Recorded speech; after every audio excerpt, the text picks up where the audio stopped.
Onda tinggi te era tutti te in profunda sicura sonda. Onda tinggi te era tutti te in profunda sicura sonda.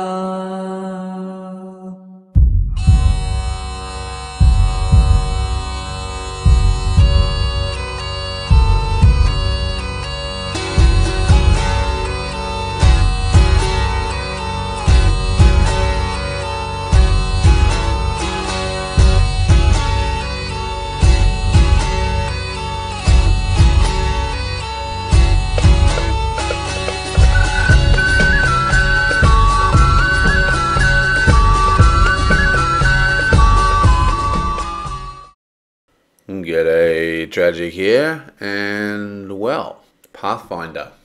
Now this is a game that is a little bit of a hit and miss for me.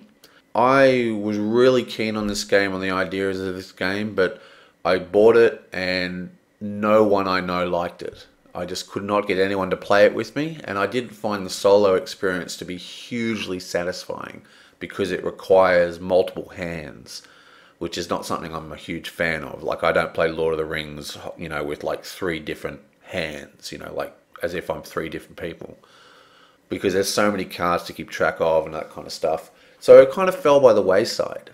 But I still wanted to complete the Rise of the Runelords set. I don't know whether I am going to complete the whole, you know, get the whole next pirate thing.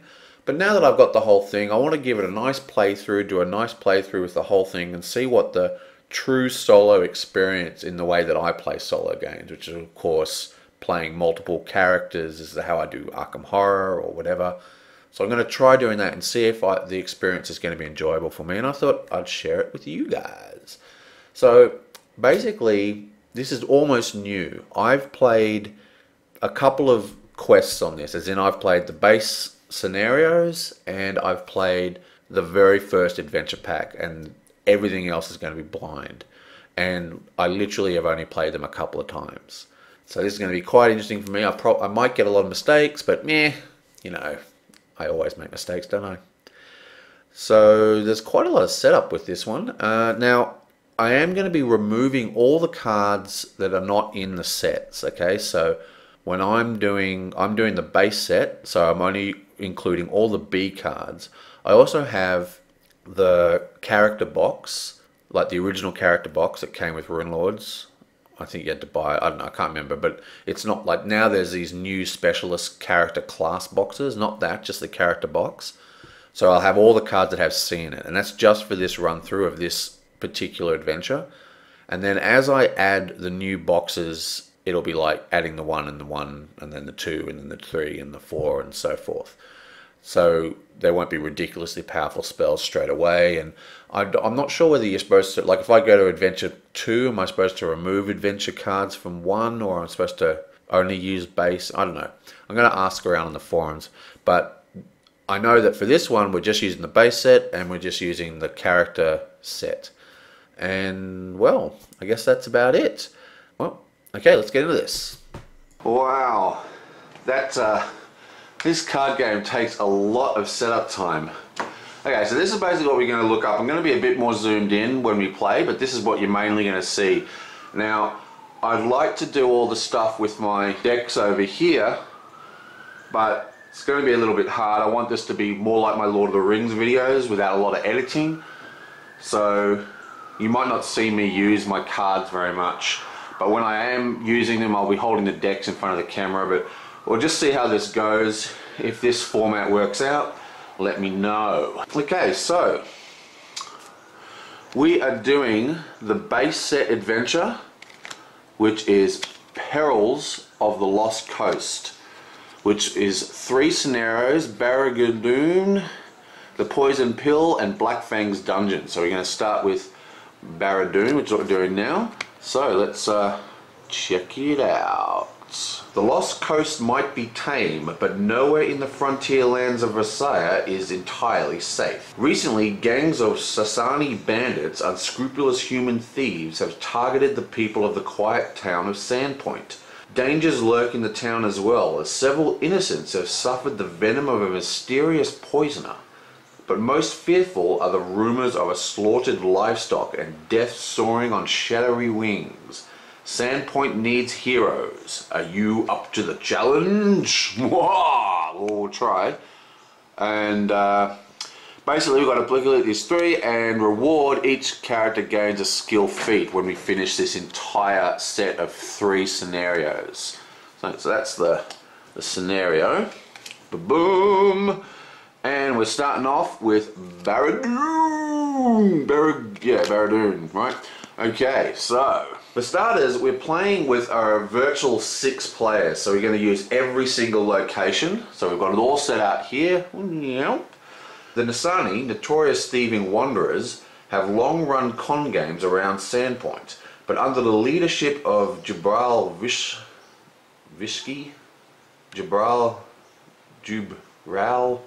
you know, this is going to be a real problem for me in this playthrough.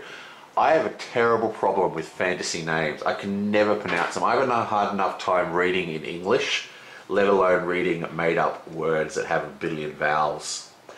Jubral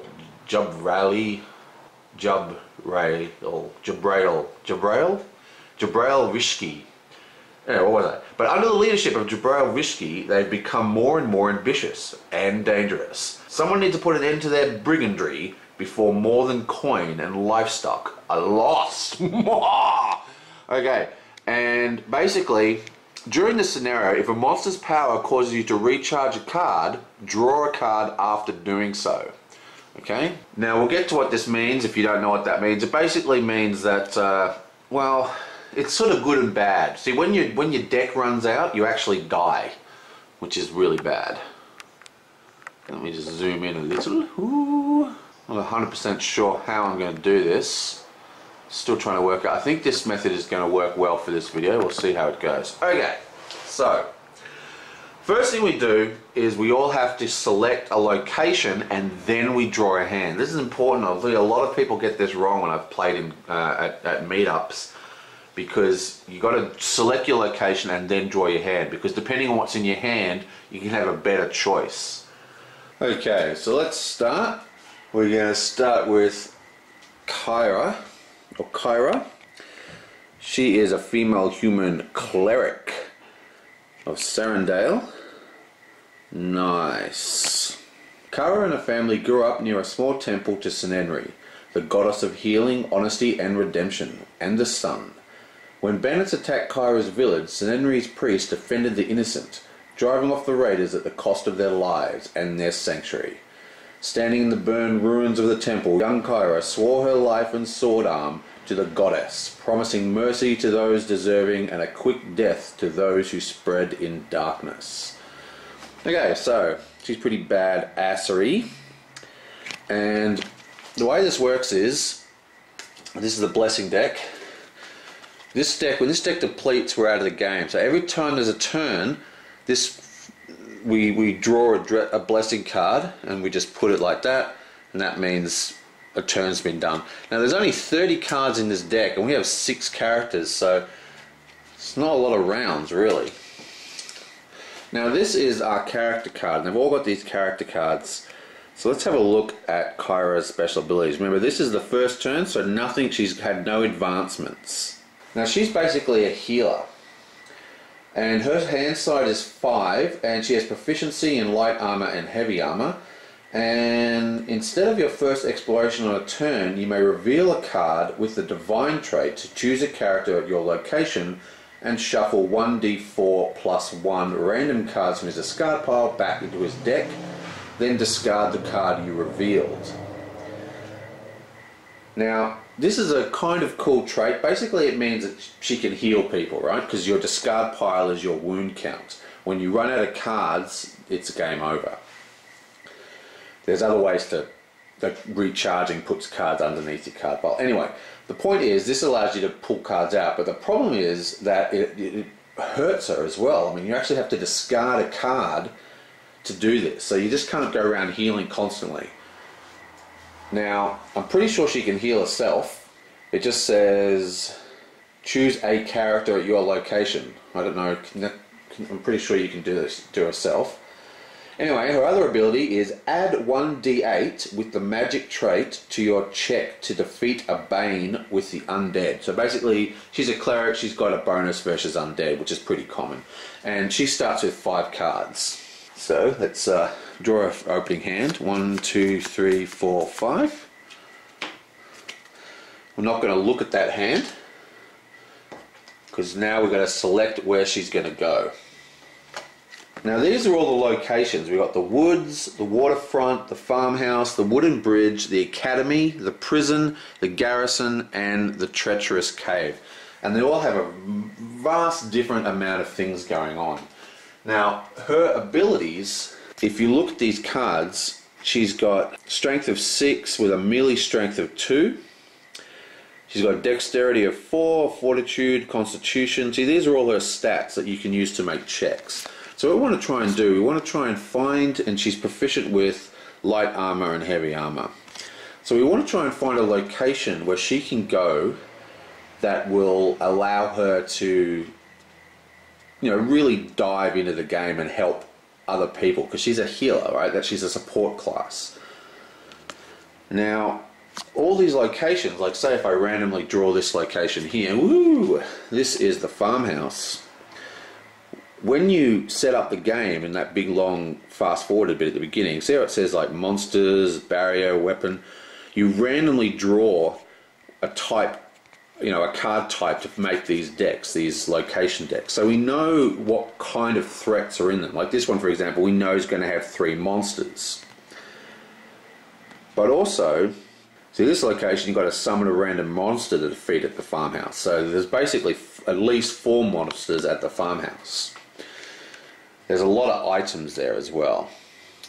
Anyway, I think what she's going to do is she's actually going to go, well, I think she's going to go straight to the woods, okay? Because she's going to support someone there.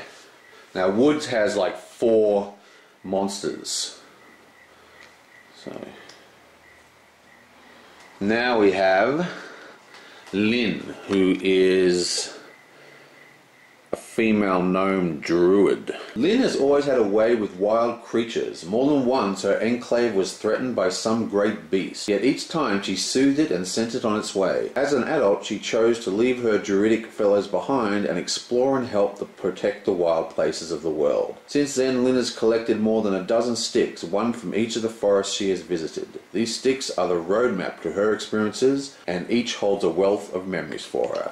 Pretty cool. So she's like a druid. Now she's got some cool abilities with allies, basically animal allies. So you want to get her anima familiars. Now she's got quite a high wisdom at 10, and she's got divine wisdom and survival wisdom. But her special abilities, not only she has got a 5 hand size, she is proficient with nothing, but when you play an ally with the animal trait, you may recharge it instead of discarding it, which is pretty awesome. You may reveal an ally with the animal trait to add 1d4 to your check. That's pretty awesome. You may discard a card to roll a d10 instead of your strength or dexterity die for any check. So that's pretty cool. Now where we want to send her is somewhere with lots of allies so she can try and find more allies.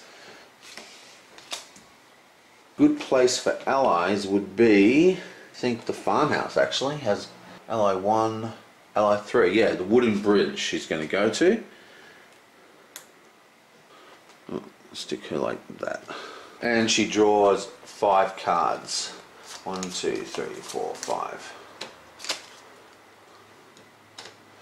Okay, so it's deck, hand, discard pile, deck, hand, discard pile, and buried. Just so you know what's going on. Okay, next. Sajan.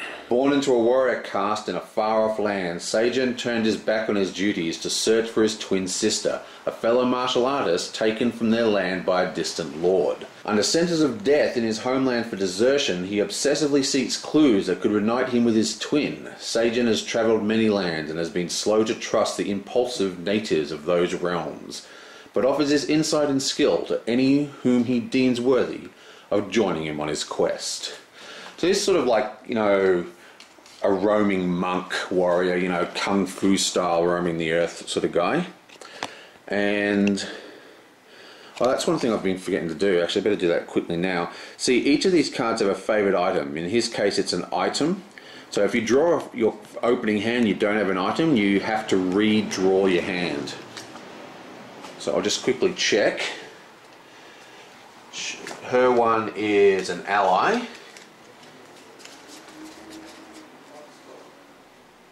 And she doesn't have an ally, so we need to reshuffle. 1, 2, 3, 4, 5. There we go, and now she's got an ally.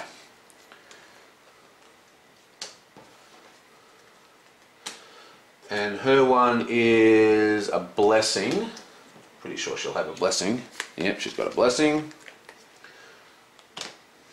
So his dexterity is his highest one. His hand side is only 4 though. When you attempt a combat check without playing a weapon, you may use dexterity die instead of your strength die. Interesting, so he can basically, if he doesn't use a weapon, he's got a 10 die, that's not bad. You may play any number of blessings on your combat check. Recharge them instead of discarding them. Okay, well that is super powerful. We want to go with him somewhere where there's lots of combat as well. I think we're going to send him to the prison, see if he can break out some allies. So he draws 4 cards, 1, 2, 3, 4, and his is an item, so he has to have an item in here.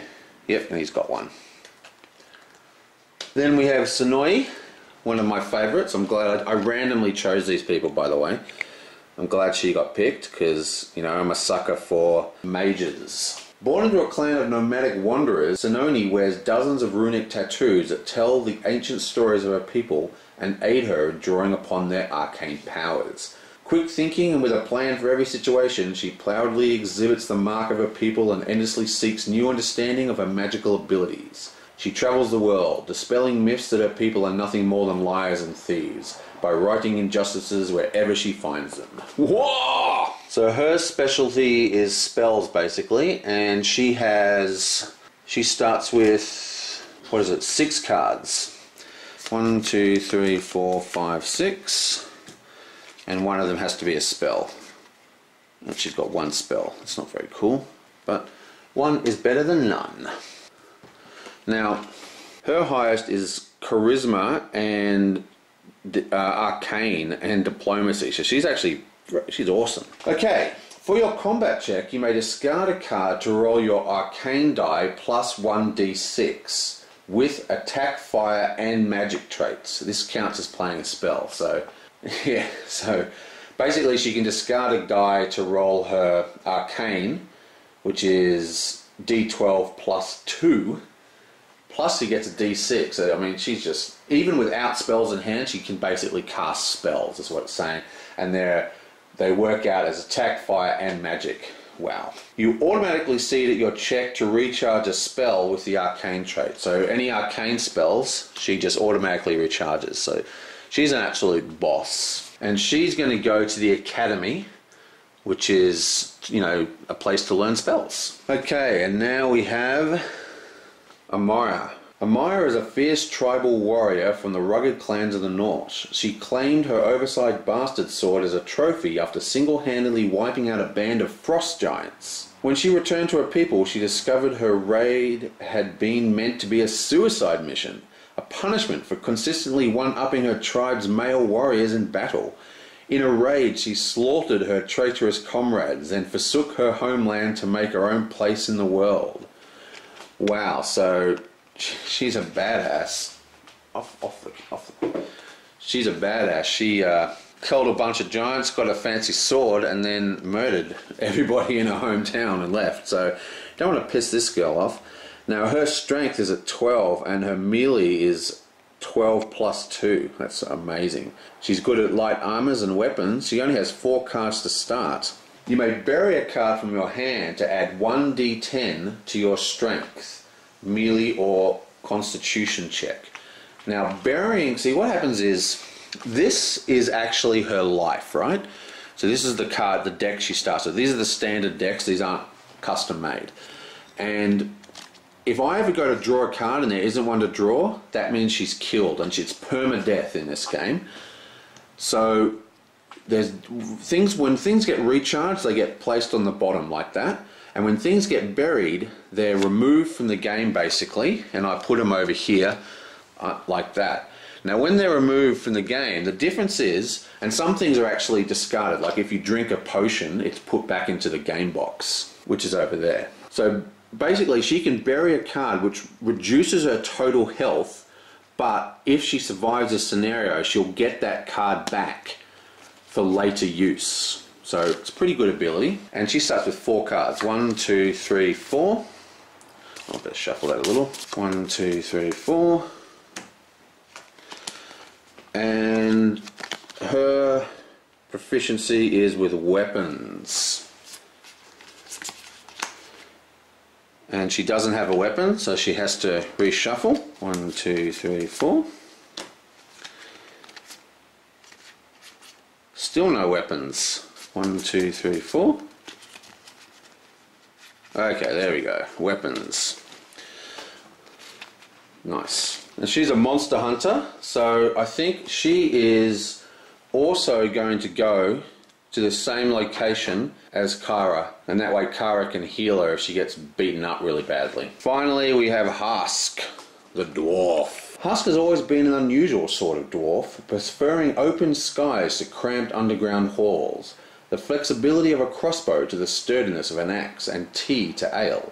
It keeps his senses sharp. A gruff and driven dwarf, he left his home to fulfill a vow of justice to avenge his brother's death at the hands of raiding giants. Oh, another giant killer. He has since learned much of the world, its lands, its beasts, and a vast array of people and places worth protecting. Okay, so he's probably got another good survival skill. So, he has a hand size of 5, and he's proficient in weapons as well. Proficient in light armor and weapons. At the end of your turn, you may examine the top card of your location deck. Nice.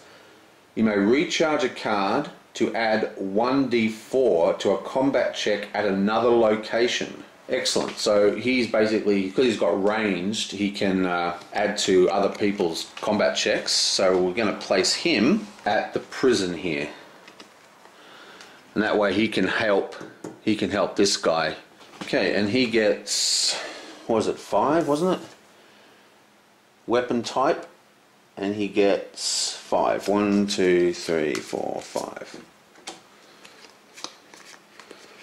And he's got 1 weapon. Okay. Okay, so we're now set up. There's only one more thing to do, and that is determine the first player. Now what's interesting about this game is that you can choose the first player. Player order is going to go down in the column. So if she's the first player, it's going to be 1, 2, 3, 4, 5, 6. Now I think we might start with Sione. Okay, so Sione's at the academy. Now I'm only going to read these out once, so you don't have to sit through it every single time. But every time I go to a new location, I'm going to read it out. This place has 1 monster, 1 barrier, 5 spells, an item and an ally. And at the location, special ability, on your first exploration on a turn, if you encounter anything other than a spell, after the exploration you may explore again. That's very cool. Succeed at an intelligence or arcane 6 check to close. Okay.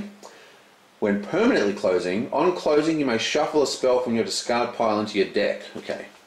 I'll get to what that means later. And the little story of the academy is, the academy serves as a place for learning for those who study the deepest secrets of the world, whether the wonders of the modern world, the forgotten histories, or the mysteries of the mystic arts. Wise professors are willing to share their counsel for those who take the time to listen, and wily students will often sell a scroll to those who know how to ask.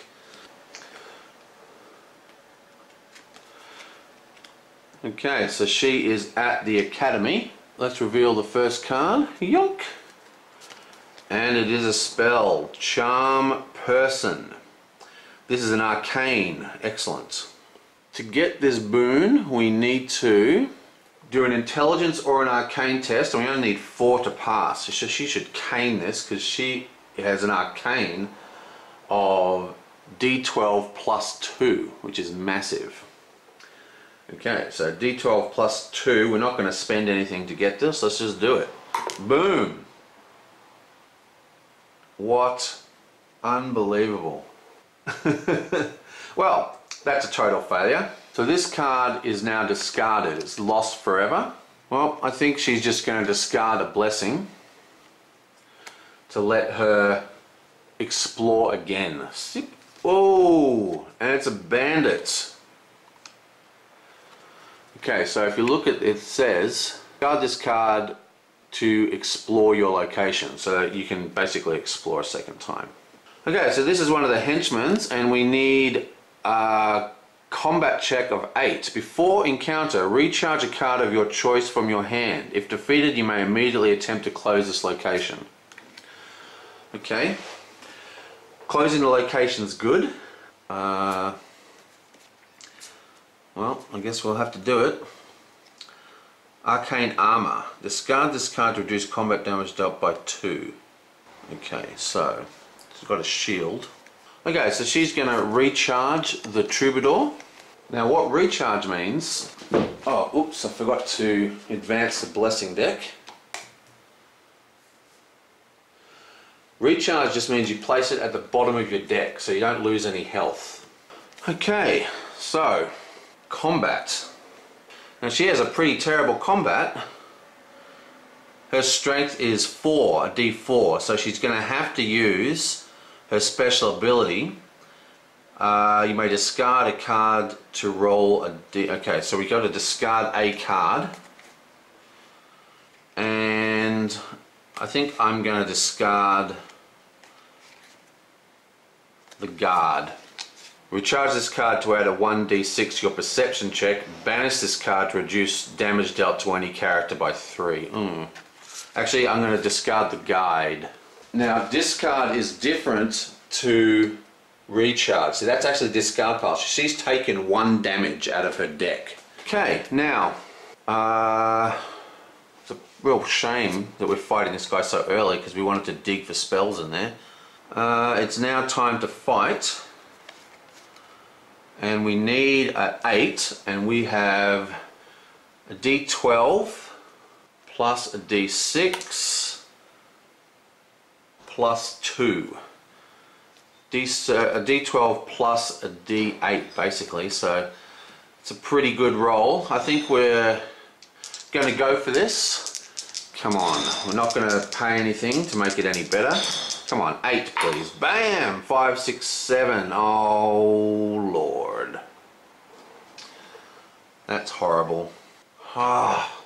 Okay, so that's a terrible starter. So what she's going to do, she's going to discard her Arcane Armor, which, because basically we rolled a 5, 6, 7 and the bandit is an 8. Okay, so we take 1 damage, which means you have to discard a card at random. But instead, we're going to discard Arcane Armor. She's using this armor to do it, and you discard it to reduce the damage dealt to you by 2, so that's 0 damage we're taking, but we can recharge it if we do an arcane test. But her special ability, you automatically see that your check to recharge a spell with the arcane trait, and you can see up here it says magic arcane, so that's automatically recharged. Okay, so that's Arcane Armor. And now we have 3 cards left, so we have to draw back up to our hand size, which is 6. 1, 2, 3, 4, 5, 6. She got Braces of Protection, another Blessing, and a Burglar. Okay, now I'm just going to stop this video and see if I remember how to play. Just check that I did that all correctly, and then I'll be back for turn 2. Well, I think I did that all correctly. We'll let the other people let me know. I'm going to stick this in a little thing that's easy to pick up. Now, she's still at this location.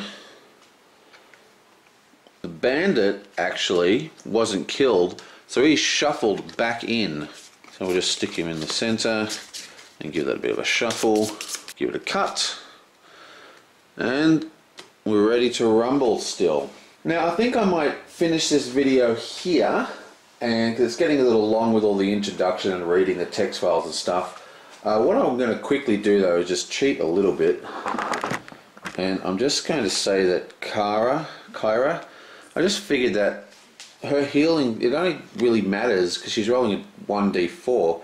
There's no point in really putting her with a warrior, because then she actually has to wait for the warrior to get damaged before she can do anything. So she's just going to be facing really vicious monsters, which you can't fight. So instead, we're going to put her somewhere a little more benign. So instead, she's also going to go to the library. So basically, our two mages are going to go to the academy. Now, technically, that's a bit of a cheat, but so what? I'm going to fight about it. Okay, so, well, that's that. I'm going to upload this and see if anyone says I got any wrong, but I'm just going to power on, and what I'm going to do, I'm going to upload each round, which means there could be as many as 30 videos, or actually 5 videos, what I'm talking about. So there'll probably be about 5 videos max, because there's 6 characters in a 30-man deck, right? Well, that's it. I'll see you guys next time. Onda tinggi te era tuzi te in profunda sicura sonda. Onda tinggi te era tuzi te in profunda sicura sonda.